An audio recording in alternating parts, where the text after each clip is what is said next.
Los últimos evangelios proclamados estos domingos atrás, Jesús les había dirigido una serie de parábolas a los sumos sacerdotes y a los fariseos. Supongo que recordamos más o menos las parábolas sobre la viña. Hemos hablado de la viña del Señor durante varios domingos. El hombre que sale a buscar trabajadores para su viña a primera hora, a media mañana, ¿os acordáis? El que le pide a su hijo, ven a trabajar a mi viña, si voy no va, ¿sí? La parábola del hombre que preparó una viña, y la semana pasada el banquete, el rey que prepara el banquete para su hijo, ¿verdad? Jesús les ha expuesto, ha puesto delante de ellos luz, ha puesto sabiduría, ha puesto la oportunidad de que estos hombres entiendan cómo es Dios y qué es lo que quiere de ellos y de nosotros, con distintos elementos, con distintos matices y subrayados. El subrayado de que Dios busca a todos, de que no se cansa de esperar, de que lo da todo, de que hay que buscar la unidad de vida entre lo que decimos y lo que obramos, lo que vivimos, ¿verdad? Cómo uno puede situarse o creerse en una posición de solvencia. Yo ya estoy salvado porque pertenezco al pueblo de Dios. Esto es un poco lo que tenían en mente y les advierte y les exhorta. Y esto pues es también para nosotros, evidentemente. La palabra de Dios está vivo, su palabra es viva y eficaz, y nos dirige estas palabras para que nos dejemos hacer, para que nuestra mente se vaya configurando con la mente de Dios, con el querer de Dios, con el pensar de Dios. La respuesta de los sumos sacerdotes y los fariseos es cerrarse,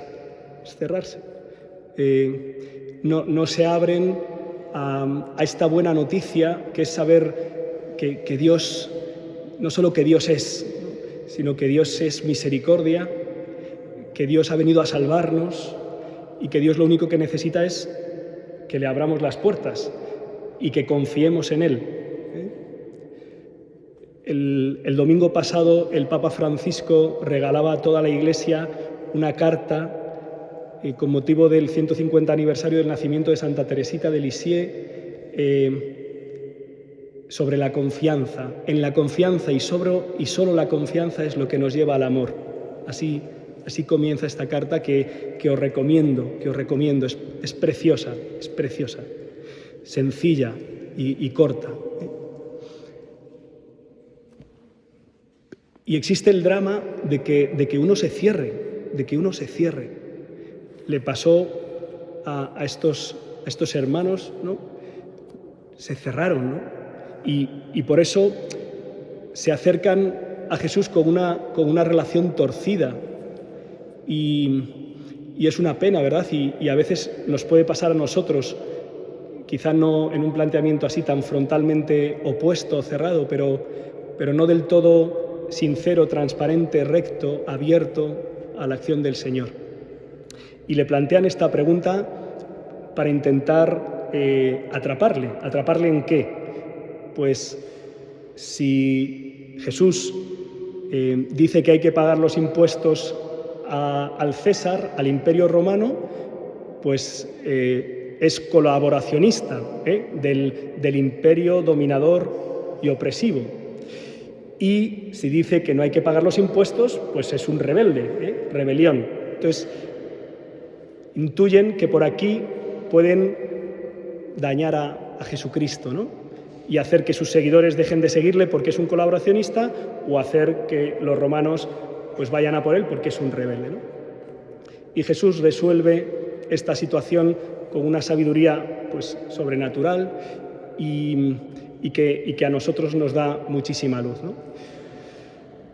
Las cuestiones temporales, las cuestiones terrenales, deben ser ordenadas por la recta razón, por la prudencia, por la búsqueda del bien común, ¿sí? La convivencia, las relaciones, hay que buscar armonizarlas, sabiendo que el cielo, el reino de Dios, no se da en la tierra en plenitud, que todo sistema tiene sus deficiencias y que a veces hay que levantar la voz en contra de las injusticias, y así lo ha hecho la Iglesia y lo sigue haciendo, y allí donde lo hace de una manera muy profética y muy fuerte, como bien sabéis, algunos de los que estáis escuchándome sabéis muy bien cómo vive la Iglesia en regímenes totalitarios como Cuba o como Nicaragua, por ejemplo, y por no hacer una lista más larga. Pero lo que intenta la Iglesia es encontrar la forma de colaborar con la autoridad para buscar el bien común, ¿no? Y por eso no se busca la confrontación, el enfrentamiento. ¿Bien? Está el ámbito de lo temporal y está el ámbito de lo trascendental, de lo sobrenatural, de la relación nuestra con Dios, que siempre es primera, siempre es primera. Por eso hay que obedecer a Dios antes que a los hombres. Y por eso nuestros derechos, nuestra dignidad, no nos la da una ley, no nos la da una constitución, no. Hay que buscar que las leyes y las constituciones respeten la verdad original del ser humano. Por eso uno, en un momento determinado, pues puede oponerse, incluso enfrentarse a un régimen que sea contrario a la dignidad de la persona, ¿no? Y ya llego, ¿eh? No sé si me estáis siguiendo, yo tampoco sé si me estoy siguiendo a mí mismo, pero bueno, ya llego a donde quería llegar. Que es que Jesús, en esta frase que se ha acuñado como un término importante en las relaciones entre el poder temporal y el espiritual, nos está diciendo que le demos a Dios lo que le pertenece, lo que es suyo. Y igual que en la moneda estaba la imagen del César, en ti, en mí, está la imagen de Dios. A imagen de Dios los creó. Hombre y mujer los creó. ¿Sí? Eso significa que tú y yo somos factura, obra de sus manos, y que nos ha hecho imitándose a Él, reflejándonos, poniendo su impronta en nosotros.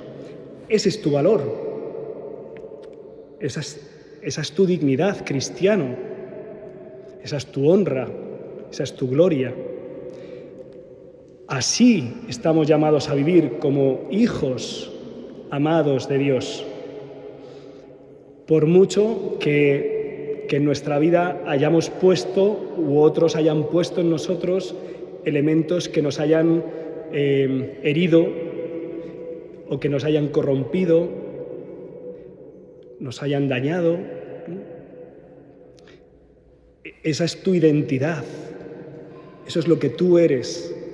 La identidad no la construimos nosotros, no la decidimos. El valor de tu vida no está en lo que haces, en lo que eliges, está en lo que eres. Y eres criatura amada de Dios. Vive como tal. Hoy hay una tentación muy grande en nuestra cultura, que como todas las cosas parten de un deseo de bien. Yo quiero sentirme bien conmigo mismo, no me siento bien porque creo que no doy la talla. En una charla que acaba de dar el padre Pachi Bronchalo en la ITV matrimonial que hemos tenido, decía con mucha fuerza cómo todos nos esforzamos por ser amables, por ser dignos del amor, y hacemos cosas, a veces nos ponemos máscaras, hacemos apariencias, ¿no?, para que nos amen, porque no sabemos que somos infinitamente amados e incondicionalmente amados, o si lo sabemos, no terminamos de bajarlo de aquí, aquí. ¿no?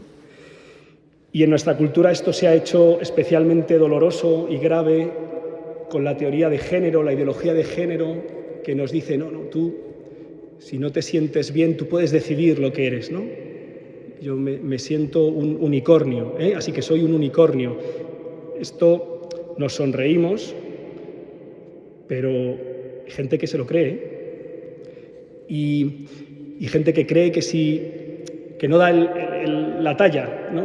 Y que entonces, como para ser chico hay que ser así, para ser chica hay que ser así, y yo no soy así, que Dios ha puesto su imagen en tu alma, en tu vida, en tu persona, que Dios te quiere tal como eres. Descansa y ofrécete, entrégate. Señor, soy tuyo, obra de tus manos, descanso en ti. Y lo propio de Dios es hacer. Lo propio de Dios es el barro, modelarlo y hacer obras de arte. Y lo propio del hombre es ser hecho, dice San Ireneo, una frase muy bonita. Lo propio de Dios es hacer, lo propio del hombre es dejarse hacer, ser hecho por el amor de Dios, que nos moldea el barro, ¿verdad?, con la gracia.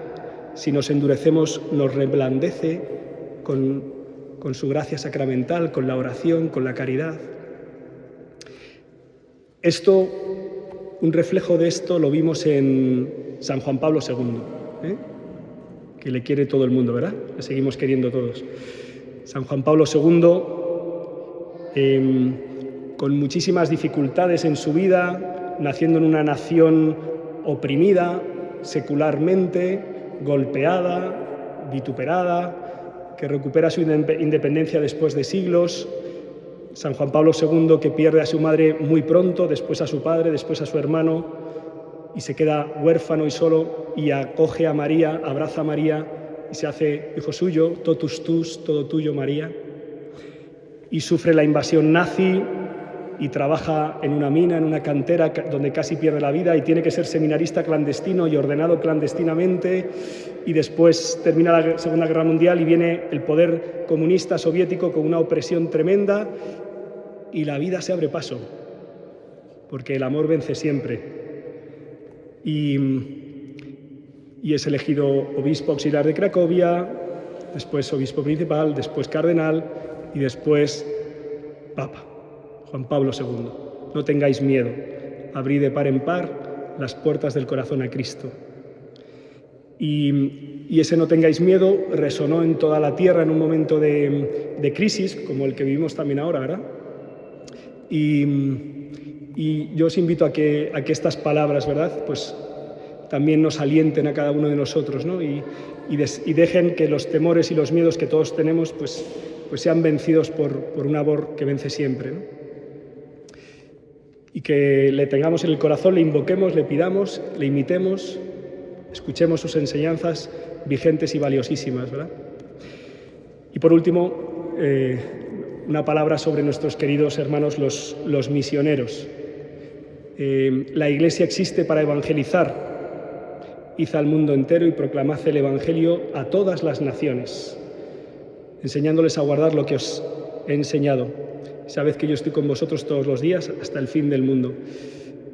En estos días leía algunas informaciones sobre la obra de los misioneros en el mundo, especialmente los misioneros españoles. Como sabéis, porque alguna vez lo he compartido con vosotros, pues aparte de conocer pues un poquito más de primera mano la acción que hace Antonio Soler en Mozambique, pues tengo otro buen amigo en Etiopía, el padre Paul Schneider, que lleva 6 años en una zona pobrísima y que pues comparto con él, nos escribe, nos cuenta, ¿no? Y se ve la acción de Dios, ¿no? Y donde llega Dios, llega la dignidad, porque la dignidad la da Dios, y donde llega Dios, llega la esperanza, y donde llega Dios, llega la entrega, la caridad, y se abren pozos, y se construyen carreteras, y se levantan casas, y se cultiva el campo, y las relaciones, que siempre son frágiles. En la última carta que nos ha enviado, de lo que nos ha hablado, es de cómo 2 meses de carestía, que no ha llovido, 2 meses sin llover, ha provocado, de sequía, gracias, ha provocado que empiecen a haber robos, ¿no? La gente empieza a robar porque la cosecha no va a dar y entonces los robos provocan violencia y él está ahí como padre intentando, ¿verdad?, acompañar a sus hijos para que vivan en la verdad y en la justicia, en el arrepentimiento y en el perdón. Y es precioso ver cómo un un hermano de aquí, se ha visto enviado muy lejos a un sitio donde no tiene ningún lazo más que el empuje de Dios que le ha enviado allí. Y le preguntaba, y esta noche compartiré su respuesta en Radio María, así que si os queréis enterar, pues veis el programa, Paul, ¿cómo podemos ser nosotros misioneros aquí? Si queréis la respuesta, viviendo nuestro bautismo. En el bautismo hemos sido configurados con Cristo, sacerdote, profeta y rey. Somos iglesia, piedras vivas, y la misión es nuestra, de cada uno de nosotros.